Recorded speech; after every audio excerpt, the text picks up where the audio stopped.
વડોદરા શહેર એ ઉદ્યોગોનું કેન્દ્ર બને તેવા ઉમદા હેતુથી વડોદરા શહેરમાં ઉદ્યોગપતિઓની એક મીટિંગનું આયોજન કરવામાં આવ્યું। અનેક ઉદ્યોગપતિઓ આ મીટિંગમાં હાજર રહ્યા। જિલ્લામાંથી શહેરમાંથી અલગ અલગ જગ્યા પરથી અહીંયા ઉદ્યોગપતિઓ હાજર રહ્યા છે અને એક મીટિંગનું આયોજન કર્યું છે। बच्चों के साथ जो इसमें जिनके पेरेंट बिजनेस में बच्चों को लाना चाहते हैं, ठीक है, इन्वेस्टमेंट की दिक्कत तो बच्चे जिसमें भी इंटरेस्ट हो, कॉलेज में मैं जाता हूँ तो यही कहता हूँ बच्चों को, प्रोफेसर को कि इनको भी आभार व्यक्त करता हूँ।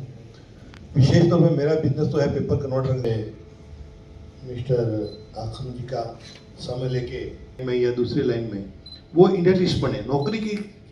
આજે લઘુ ઉદ્યોગ ભારતી વડોદરાએ એક ડિફેન્સ ઉદ્યમિતા સંવાદનું અહીં આગળ આયોજન કર્યું અને એટલે આવનારા સમય માટે ડિફેન્સ સેક્ટર જે છે ભારતનું ખૂબ મોટું સેક્ટર બની રહ્યું છે।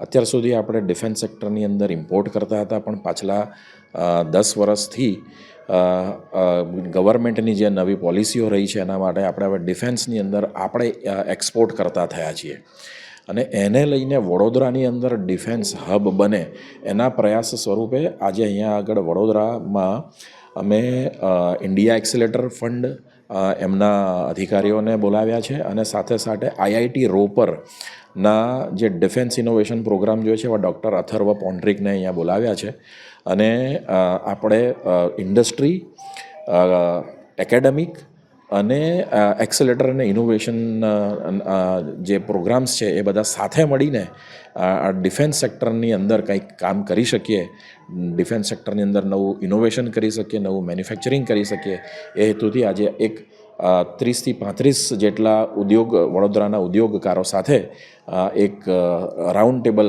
સંવાદનું આયોજન કર્યું। અમદાવાદથી પણ અહીંયા રિપ્રેઝન્ટેશન છે, અમદાવાદના પણ ઇન્ડસ્ટ્રીયાલિસ્ટ અહીંયા આગળ આવ્યા છે। આ એક નાનો પ્રયોગ છે, આને પછી આ એક પહેલું પગથિયું છે અને આને પછી અમે ખૂબ મોટા સ્કેલ પર લઈ જઈને આખા ગુજરાતની અંદર અને એમાં પણ વડોદરા ડિફેન્સ સેક્ટર મેન્યુફેક્ચરિંગનું હબ બને એનો અમારો પ્રયાસ છે। મારું નામ વિરલ ચૌધરી, હું લઘુ ઉદ્યોગ ભારતી વડોદરા જિલ્લાનો અધ્યક્ષ છું।